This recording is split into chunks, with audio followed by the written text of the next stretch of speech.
নমস্কার বন্ধুরা, ইতিহাসের ইতিকথার নতুন পর্বে আপনাদের সকলকে স্বাগত। ফাল্গুন মাসের কৃষ্ণপক্ষের চতুর্দশী তিথিতে অনুষ্ঠিত হয় মহাশিবরাত্রি। দেবাদিদেব মহাদেবের বাৎসরিক পুজো। মহাশিবরাত্রি সনাতন হিন্দু ধর্মে অত্যন্ত পবিত্র একটি উৎসব। লক্ষ লক্ষ ভক্তরা এই দিনে সারা রাত জেগে 4 প্রহরে 4 বার মহাদেবের অভিষেক করেন, পুজো করেন। শিব পুজো এবং হিন্দু ধর্মের যে কোনো পুজোতে দেবতাদের পঞ্চামৃত নিবেদন করা হয়।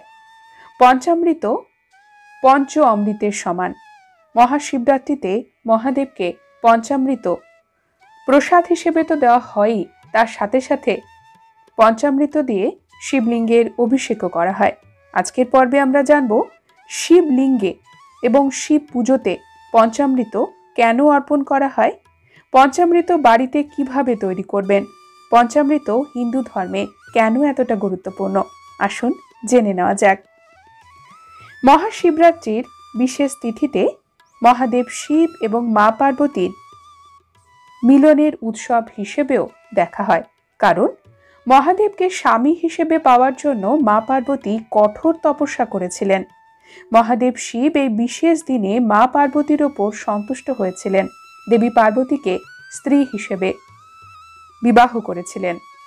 এই কারণে মহাদেব শিবের গৃহী জীবনের সূত্রপাত কিন্তু মহাশিবরাত্রি। মহাশিবরাত্রি উপলক্ষে ভক্তরা প্রার্থনা করেন, ভগবানের পুজো করেন। বেলপাতা, ধুতুরা ফুল, মধু, দই, দুধ দিয়ে মহাদেবকে নৈবেদ্য অর্পণ করা হয়। শিবলিঙ্গে বেলপাতা অর্পণ তো করা হয়, তার সাথে সাথে মহাদেবের প্রিয় ফল বেলফলও মহাদেবকে দেওয়া হয় এবং পঞ্চামৃত নিবেদন করা হয়, যা অত্যন্ত শুভ। মহাশিবরাত্রিতে ভক্তরা ভগবানকে পঞ্চামৃত অর্পণ করে, তারপরে ভক্তরা প্রসাদ হিসেবে গ্রহণ করে।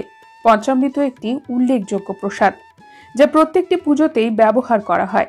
পঞ্চামৃতে 5টি উপাদান রয়েছে, যা যে কোনো ভারতীয় বাড়িতে সহজেই পাওয়া যায়। এটি যেমন স্বাস্থ্যকর পানীয়, শরীরকে শুদ্ধ করে, বিভিন্ন রকম বিষয়ে উপকারও করে।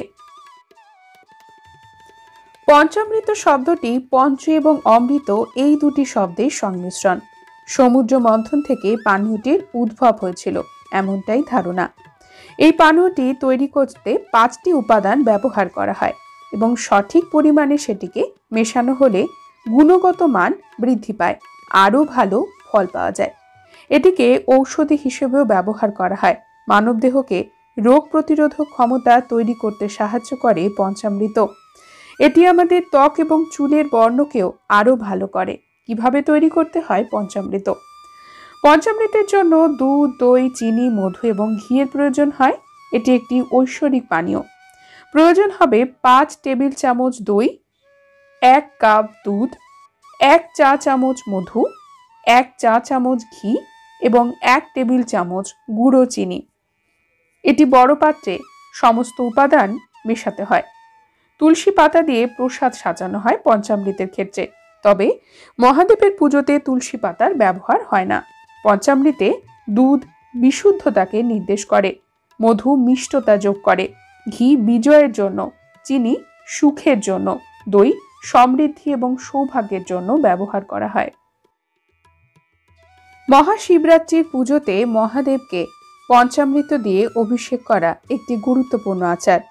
পঞ্চামৃতের উপকারিতা হল আধ্যাত্মিক সংযোগ বৃদ্ধি, মনের শুদ্ধি, দেবতাদের আশীর্বাদ পাওয়া যায়, পারিবারিক বন্ধন ভালো হয়, ইতিবাচক শক্তি বাড়ে, মানসিক দিক থেকে আমরা আরও বেশি মনোযোগী হতে পারি। প্রথমে ভক্তদের নামে সংকল্প নেওয়া হয়, তারপর পূজারীদের দ্বারা মন্ত্র এবং প্রার্থনার মাধ্যমে ভগবান শিবকে আবাহন করা হয়। পূজারীরা মন্ত্র সহ ভগবান শিবের অভিষেক করতে পঞ্চামৃত ব্যবহার করেন। বন্ধুরা, আজকের পর্ব এই পর্যন্তই। পরবর্তী পর্বে নতুন একটি বিষয় নিয়ে আপনাদের সঙ্গে কথা হবে। ততক্ষণ সকলে সুস্থ থাকুন, ভালো থাকুন, আর পুরো ভিডিওটি দেখার জন্য আপনাদের অসংখ্য অসংখ্য ধন্যবাদ।